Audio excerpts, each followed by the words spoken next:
नमस्कार दोस्तों, स्वागत है हमारे इस चैनल टुडे एग्जाम पर।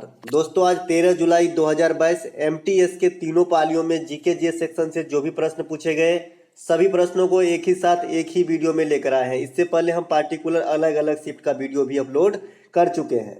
दोस्तों जैसा कि आप जानते हैं, एनालिसिस के दौरान जो है हम काफ़ी सारा एक्स्ट्रा फैक्ट का वर्णन करते हैं, जिससे एग्जाम में क्वेश्चन काफ़ी सारे लड़ जाती है। तो चलिए दोस्तों शुरू करते हैं। दोस्तों ये मेगा वीडियो उन लोगों के लिए काफ़ी फायदेमंद रहेगी जो आने वाले समय में एग्जाम को अटेंड करने वाले हैं। तो देखते हैं कि कौन कौन सा प्रश्न आज के पूरे दिन तीनों शिफ्ट में मिला के आए। तो एक प्रश्न आया था कि शहीद दिवस प्रतिवर्ष कब मनाया जाता है। दोस्तों शहीद दिवस प्रतिवर्ष 30 जनवरी को मनाया जाता है। किस उपलक्ष्य में? तो जो महात्मा गांधी की जो पुण्यतिथि है, मृत्यु दिवस है, उसके उसी दिन जो है शहीद दिवस मनाया जाता है। बात करें महात्मा गांधी जी की मृत्यु कब हुई थी? 30 जनवरी 1948 को। किसके द्वारा? नाथीराम गोडसे के द्वारा जो इनका हत्या कर दिया गया था। महात्मा गांधी 1893 ईस्वी में कहाँ गए थे? दक्षिण अफ्रीका। कब लौटे? 1915 ईस्वी में। गांधी जी को भारत में सक्रिय आंदोलन प्रथम कौन सा था? तो ये था चंपारण सत्याग्रह। चंपारण सत्याग्रह कब होती है? 1917 ईस्वी में। चंपारण कहाँ है? बिहार में। गांधी जी को बिहार जो है आने के लिए आमंत्रण कौन भेजा था? तो जो राजकुमार शुक्ल। अब इनके पुस्तक का नाम लेना यहाँ पे उचित होगा, क्योंकि इनके पुस्तक से भी क्वेश्चन आना स्टार्ट हो गया है। तो इनके प्रमुख पुस्तक है my experiment with truth, young Indian, Indian opinion और हरिजन। तो ये सब भी आपको ध्यान रखना है। एक प्रश्न आया था कि पंडित बिरजू महाराज का संबंध किससे संबंधित है? पंडित बिरजू महाराज। दोस्तों बाद और बाद यंत्र से संबंधित एक कंप्लीट वीडियो हम आपको दे दिए हैं और पीडीएफ भी दे दिए हैं। तो दोनों में से कोई भी एक तो काम कीजिए, कम से कम पीडीएफ तो रीड कर लीजिए। ये आपका काम है, ये हमारा काम नहीं है। पंडित बिरजू महाराज जो है ये कथक से संबंधित है। कथक जो है उत्तर भारत का प्रमुख नृत्य है। बिरजू महाराज का वास्तविक नाम क्या है? बृजमोहन मिश्रा। इनका हाल में ही निधन हो गया है, तो इनसे रिलेटेड क्वेश्चन एग्जाम में आ गया है। भजन सोपारी जो भी एक ये भी जो है प्लेयर है, जो इंस्ट्रूमेंट प्लेयर, तो इनका भी निधन हो गया है। तो इनको भी देख लीजिएगा, पीडीएफ दे दिए हैं। सुब्बा लक्ष्मी का संबंध किस क्षेत्र से है? तो सुब्बा लक्ष्मी जो है ये कर्नाटक संगीत की मशहूर संगीतकार थी। इनको जो है सबसे पहले भारत रत्न दिया गया सभी संगीतज्ञों में भारत के अंदर। भारत रत्न की शुरुआत कब होती है? 1954 ईस्वी में। और इनको जो है संगीत के क्षेत्र में कब भारत रत्न दिया गया सुब्बा लक्ष्मी को? तो 1998 में दिया गया था। उसके बाद 1999 में जो है पंडित रविशंकर को दिया गया। फिर लता मंगेशकर और बिस्मिल्लाह खां, इन दोनों को कंबाइंड रूप से 2001 ईस्वी में दिया गया, क्योंकि 2000 ईस्वी में किसी को भारत रत्न नहीं दिया गया। फिर पंडित भीमसेन जोशी को 2008 के में दिया गया और भूपेन हजारिका को जो है 2019 में दिया गया। तो भारत रत्न से संबंधित टोटल कैरेक्टर जो है हमारे पास ये हो गए 1 2 3 4 5। तो इस प्रकार आप काउंट कर सकते हैं कि जो टोटल कैरेक्टर है 6 कैरेक्टर हो गए हमारे पास। 1 2 और 2 4 और भीमसेन जोशी, भूपेन हजारिका, तो 6 आदमी को जो है अब तक 6 संगीतज्ञ को भारत रत्न दिया जा चुका है। ऐसा भी क्वेश्चन आने वाले शिफ्ट में आ सकती है। एक प्रश्न आया था कि शतरंज विश्व रैपिड चैंपियनशिप में ग्रैंड मास्टर महिला कौन बनी? दोस्तों भारत का पहला शतरंज विश्व रैपिड चैंपियनशिप में जो ग्रैंड मास्टर बनी थी कोनेरू हेम्पी थी। वहीं पे खाली रैपिड शब्द को हटा दिया जाता है यहाँ से और चैंपियन पूछता है कि पहला महिला जो है ग्रैंड मास्टर कौन थी? तो आपका आंसर हो जाता एस विजय लक्ष्मी। एस विजय लक्ष्मी पहले ग्रैंड मास्टर थी। और प्रथम ग्रैंड मास्टर पुरुष में कौन है? तो विश्वनाथ आनंद। तो आपको ये भी ध्यान रखना है। और कोनेरू हम्पी प्रथम विश्व रैपिड शतरंज चैंपियनशिप 2019 का खिताब जो है अपने नाम किया था। एक क्वेश्चन पूछा गया करंट सेक्शन से कि वर्तमान में अजीत डोभाल क्या है? तो वर्तमान में जो है अजीत डोभाल जो है नेशनल सिक्योरिटी एडवाइजर है, राष्ट्रीय सुरक्षा सलाहकार है।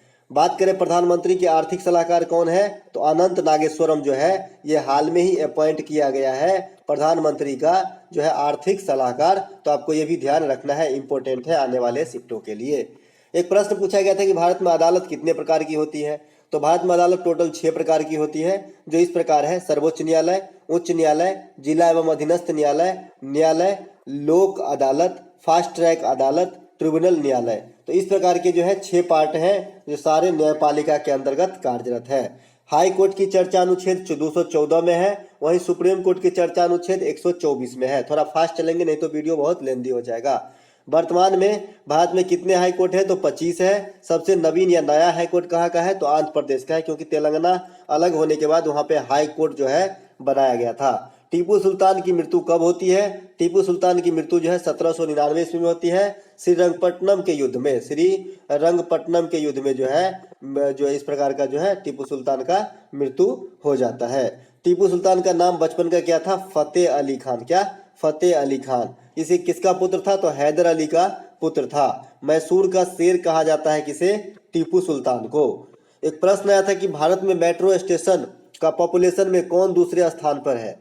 दोस्तों मेट्रो स्टेशन के पॉपुलेशन में दूसरे स्थान पर जो रहेगा ये है दिल्ली। सबसे अधिक कौन सा है? तो मुंबई।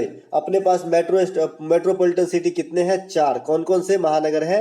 मुंबई, दिल्ली, कोलकाता और चेन्नई, जो आप ऑप्शन में देख रहे हैं। तो इस क्वेश्चन का राइट आंसर दिल्ली हो जाएगा। दूसरे स्थान पर पॉपुलेशन के हिसाब से दिल्ली है। एक प्रश्न पूछा गया था दोस्तों कि जनगणना 2011 के अनुसार सबसे कम पॉपुलेशन किस राज्य का है? दोस्तों जनगणना 2011 के अनुसार सबसे कम पॉपुलेशन जो है ये हो जाएगा सिक्किम का। सबसे कम जनसंख्या घनत्व आंध्र प्रदेश का। सबसे अधिक जनसंख्या घनत्व बिहार का। सबसे अधिक जनसंख्या उत्तर प्रदेश। सबसे अधिक जनसंख्या केंद्र शासित प्रदेश दिल्ली। सबसे कम जनसंख्या केंद्र शासित प्रदेश लक्षद्वीप। तो आपको इतना बात ध्यान रखना है। एक प्रश्न आया था भागीरथी नदी का उद्गम कहाँ से होता है? दोस्तों भागीरथी नदी का जो उद्गम है ये गंगोत्री हिमनद से होती है उत्तराखंड के अंदर। भागीरथी नदी दूसरी गंगा कहा जाता है। अलकनंदा और भागीरथी दोनों नदियों का जब देवप्रयाग में मिलन हो जाता है तो इसे ही गंगा कहा जाता है।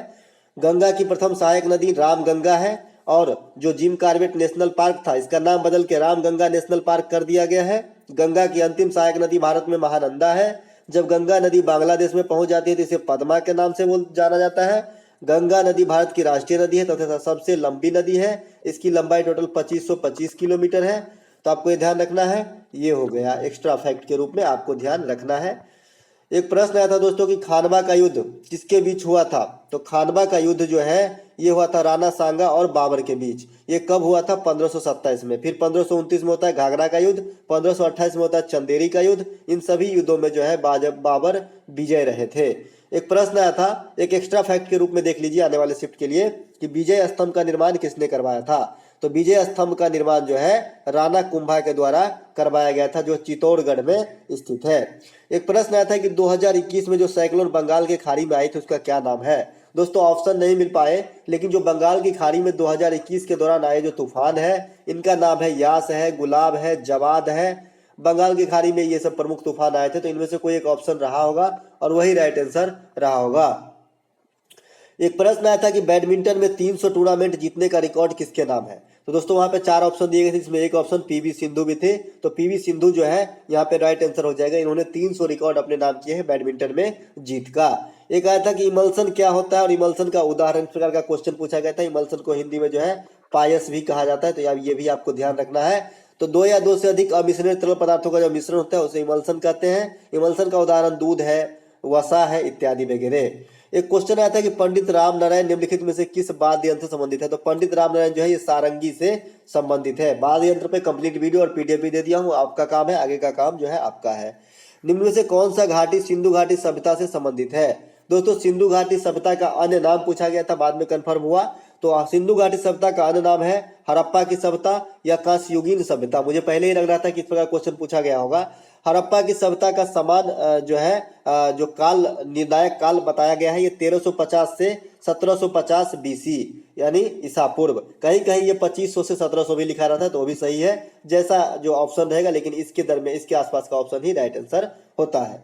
हड़प्पा शहर किस नदी के किनारे है? तो रावी नदी के किनारे। हड़प्पा का सबसे बड़ा स्थल जो भारत में स्थित है ये है राखी गढ़ी। कहाँ है? हरियाणा में। हड़प्पा एक स्वनियोजित शहरी व्यवस्था थी। बात करें हड़प्पा के चारों दिशा में स्थित अंतिम छोर तो पूरब में है आलमगीरपुर। क्या है? आलमगीरपुर कहाँ है? यूपी में। पश्चिम में क्या है? सुरकोतदा ये पाकिस्तान में है। उत्तर में कौन है? मांडा। मांडा कहाँ है? जम्मू कश्मीर में। और दक्षिण में क्या है? दैमाबाद। द से दैमाबाद, द से दक्षिण, ये महाराष्ट्र में स्थित है। तो इनका जो है चारों छोर आपको जरूर याद रखना चाहिए। किसी भी एग्जाम के अंदर छप सकती है, एसएससी ही नहीं कोई भी एग्जाम के अंदर ये क्वेश्चन छप सकती है, चाहे बीपीएससी ही क्यों ना हो। एक क्वेश्चन आया था सद्भावना परियोजना किस राज्य से संबंधित है? दोस्तों सद्भावना परियोजना जो है असम राज्य से संबंधित है। असम के मुख्यमंत्री वर्तमान में कौन है? हेमंत बिश्व शर्मा। राज्यपाल कौन है? जगदीश मुखी। हेमंत बिश्व शर्मा जो है सीएम के अतिरिक्त जो है बीएआई का अध्यक्ष भी है, बैडमिंटन एसोसिएशन ऑफ इंडिया, तो इनका जो है अध्यक्ष भी है। आपको ये भी ध्यान रखना है।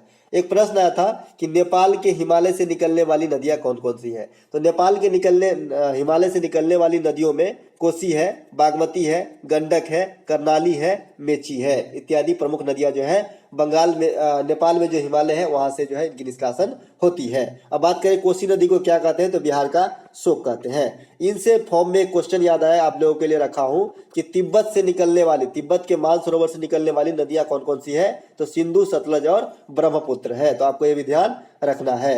एक प्रश्न आया था कि रेत कला का संबंध किस राज्य से है। दोस्तों रेत कला जो होता है कि बालू के जो है टिब्बे से जो आप जो है कोई सेब बनाते हैं, कुछ भी बनाते हैं ऐसा, तो रेत कला का उदाहरण जो है ये उड़ीसा से है। भित्ति चित्र भी उड़ीसा से संबंधित है और पट्ट चित्र भी उड़ीसा से संबंधित है। एक प्रश्न आया था कि ऐरावतेश्वरा मंदिर किस राज्य में स्थित है। दोस्तों ऐरावतेश्वरा मंदिर जो है ये तमिलनाडु में स्थित है। तंजौर मंदिर भी तमिलनाडु में स्थित है, माफ कीजिएगा तंजौर में स्थित है। बृहदेश्वर मंदिर ये भी तमिलनाडु में ही स्थित है। दक्षिण भारत के अधिकांश मंदिर जो है द्रविड़ शैली में बनाए जाते हैं, वहीं उत्तर भारत की जो स्टाइल है ये नागर शैली का स्टाइल है। तो आपको ये भी ध्यान रखना है। एक प्रश्न आया था पुस्तक प्राइड, प्रेजुडिस एंड पंडितरी के लेखक कौन है। दोस्तों काफी इंपॉर्टेंट क्वेश्चन है ये। तो इनके लेखक है शशि थरूर। शशि थरूर का जो एक और पुस्तक है जो फेमस है एरा ऑफ डार्कनेस, आपको ये भी ध्यान रखना है। वहीं द एरिया ऑफ डार्कनेस जो है ये BS नायपाल की किताब है। तो आपको ये भी ध्यान रखना है कि द एरिया ऑफ डार्कनेस जो है BS नायपाल की किताब है। एन एरा ऑफ डार्कनेस जो है शशि थरूर की किताब है। एक इरा है ERR वाला और एक एरिया है, याद रखिएगा। एक प्रश्न आया था कि पाइका नृत्य किस राज्य से संबंधित है। दोस्तों पाइका नृत्य ये जो है उड़ीसा राज्य से संबंधित है। तो आपको ये भी ध्यान रखना है। एक प्रश्न आया था कि वर्ष 2020 का रणजी ट्रॉफी किसके द्वारा जीता गया। दोस्तों वर्ष 2020 का रणजी ट्रॉफी जो है क्रिकेट से होती है संबंधित, तो ये सौराष्ट्र जीते थे गुजरात को हराकर। आपको ये भी ध्यान रखना है। एक प्रश्न आया था कि किस ऑफ माई लाइफ के लेखक कौन है। किस ऑफ माई लाइफ के लेखक इमरान हाशमी है, ये भारतीय फिल्म एक्टर है।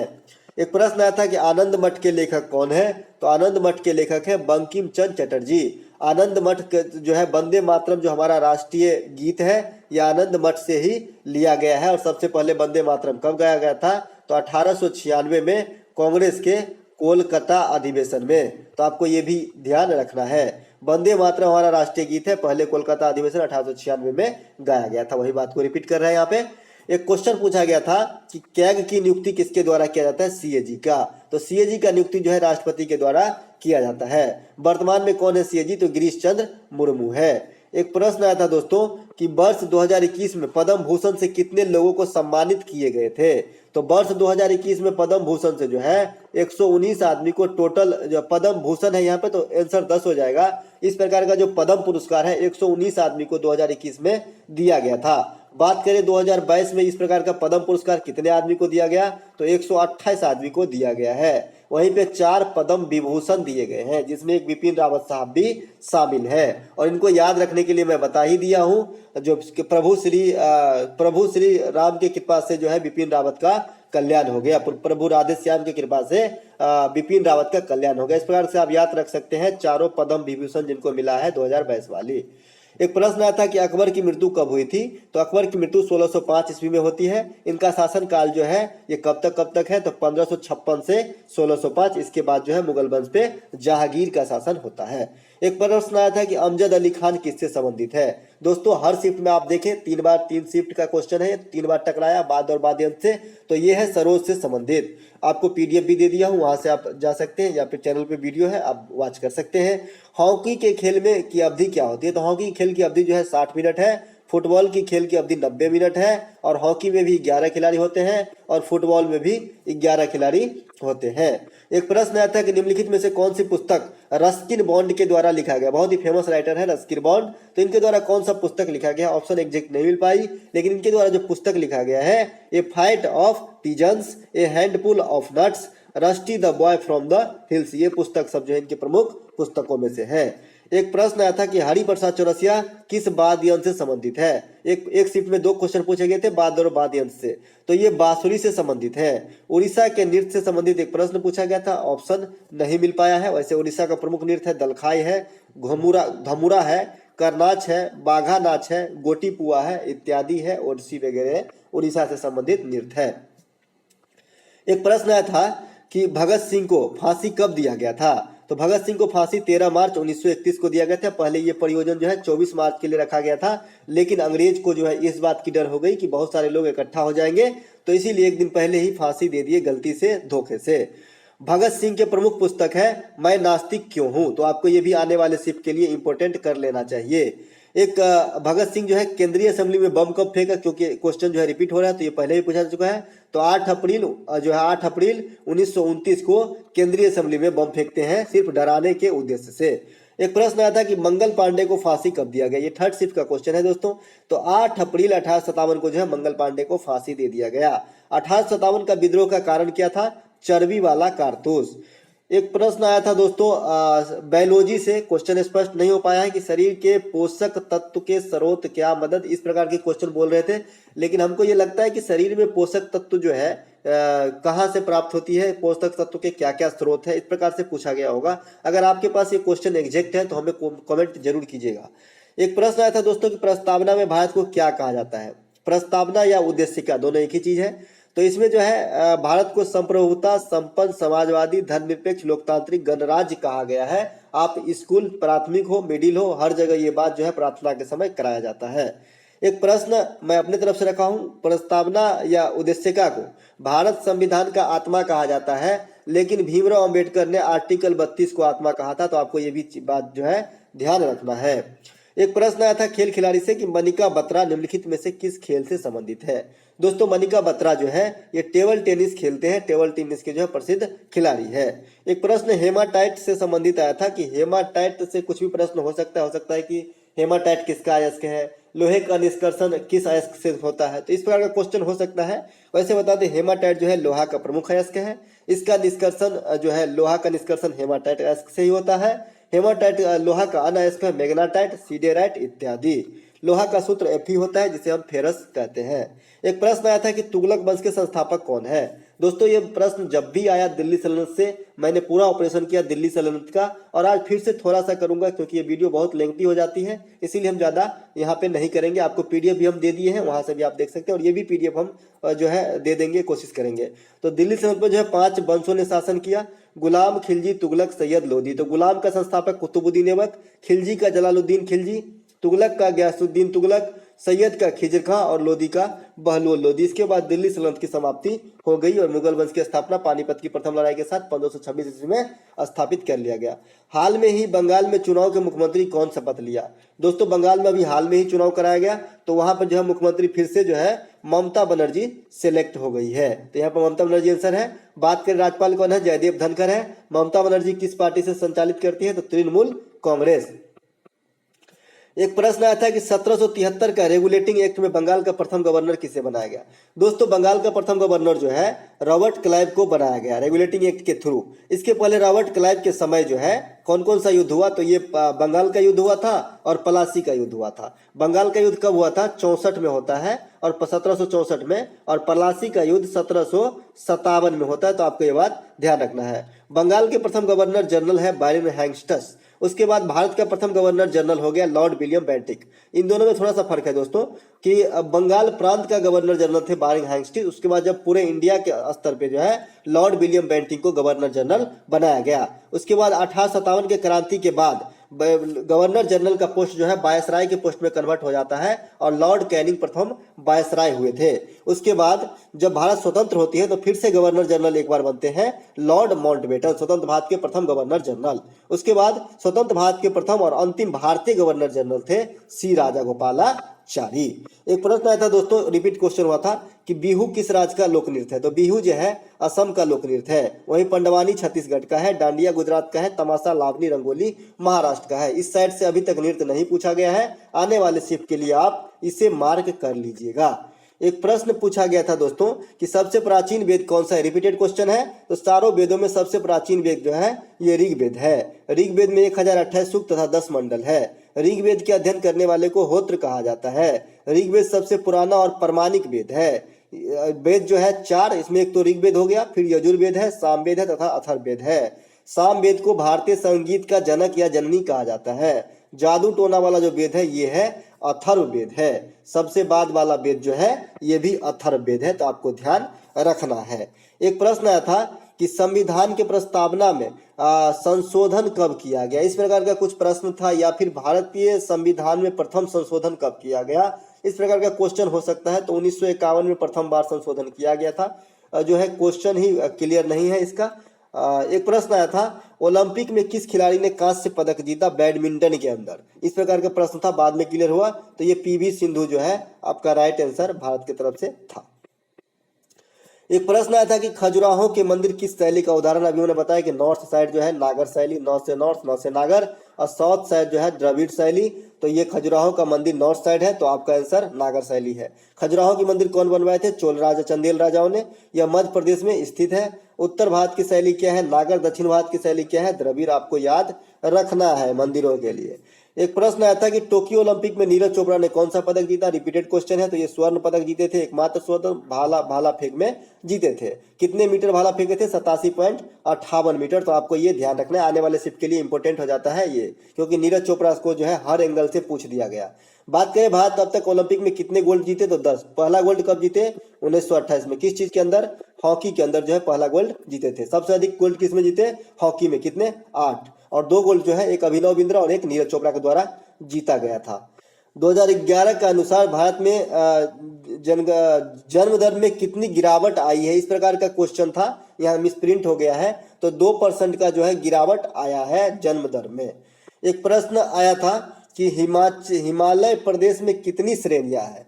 दोस्तों हिमालय प्रदेश में जो है मुख्यतः 3 श्रेणियां होती है, लघु हिमालय, महान हिमालय और मध्य हिमालय।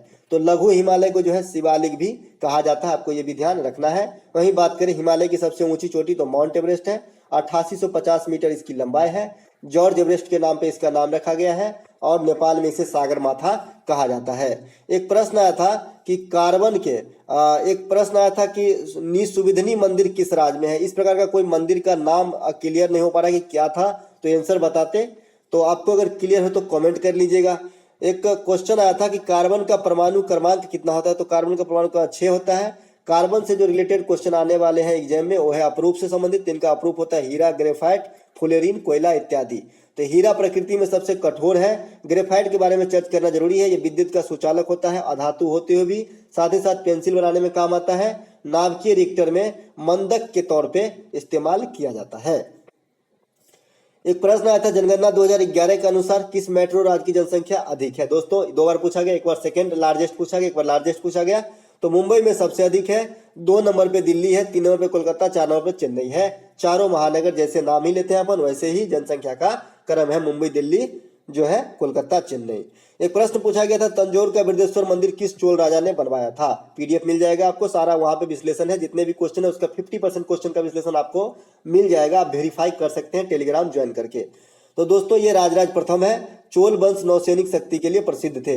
एक प्रश्न आया था कि पद्मा सुब्रमण्यम किस क्लासिकल डांस से संबंधित है, तो पद्मा सुब्रमण्यम जो है भरतनाट्यम से संबंधित थी। एक प्रश्न आया था विवेकानंद का मूल नाम क्या है, तो विवेकानंद का मूल नाम जो है नरेंद्र नाथ दत्त है। आने वाले शिफ्ट के लिए आप रख लीजिए दयानंद सरस्वती का मूल नाम क्या है, तो मूल शंकर है दयानंद सरस्वती का मूल नाम, तो आपको यह ध्यान रखना चाहिए। विवेकानंद के गुरु कौन थे, रामकृष्ण परमहंस।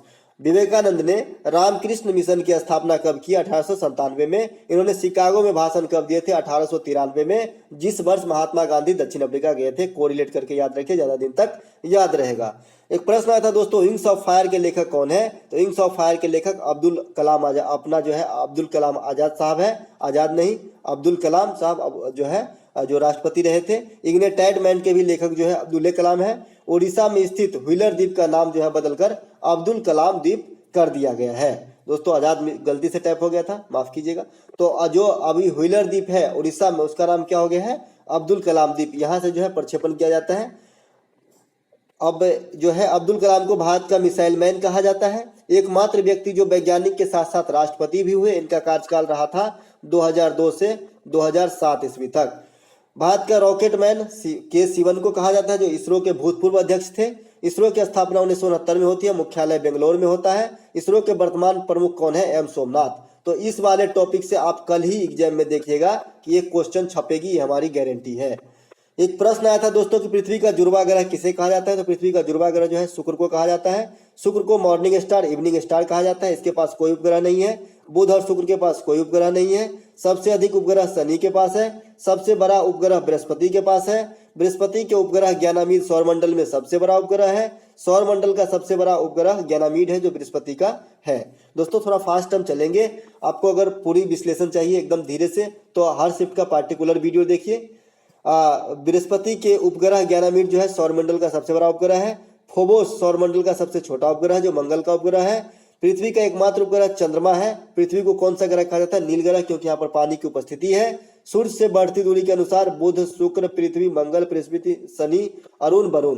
तो इस प्रकार जो है सूर्य से बढ़ती दूरी के अनुसार है कि बुध सबसे पहले है, शुक्र 2 नंबर पे, पृथ्वी जो है 3 नंबर पे है, फिर आगे मंगल, बृहस्पति, शनि, अरुण, वरुण है। क्षेत्रफल के हिसाब से सबसे बड़ा जुपिटर है, सबसे छोटा बुध है। तो आपको ये भी ध्यान रखना है। एक प्रश्न आया था कि माय एक्सपेरिमेंट विथ टूथ के लेखक कौन है? तो ये है महात्मा गांधी। यंग इंडिया के लेखक भी महात्मा गांधी है।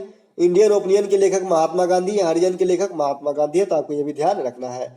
गांधी जी 1893 दक्षिण अफ्रीका गए थे, 1915 में लौटे थे। पहला सक्रिय जो सत्याग्रह था भारत के अंदर वो चंपारण सत्याग्रह था।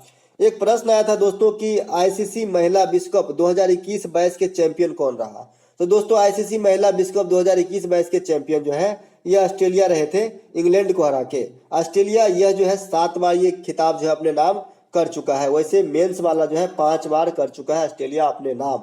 ऑस्ट्रेलिया 50-50 वर्ल्ड कप 5 बार जीत चुका है। वहीं भारत 50-50 वर्ल्ड कप 2 बार जीत चुका है। T20 वर्ल्ड कप 1 बार जीत चुका है। T20 कप जीते हैं 2007 में और 50-50 जीते हैं 1983 में और फिर 2011 में धोनी के समय में। और अंडर 90 वर्ल्ड कप जो है ये 5 बार जीता है। लेटेस्ट भी इंडिया ही जीता है और ये कहाँ संपन्न कराया गया था? वेस्ट इंडीज के अंदर। तो आपको इतनी बात जो है ध्यान रखना है। आशा करते हैं दोस्तों आपको अच्छा लगा होगा। अच्छा लगा होगा तो एक लाइक, एक कमेंट जरूर कीजिएगा।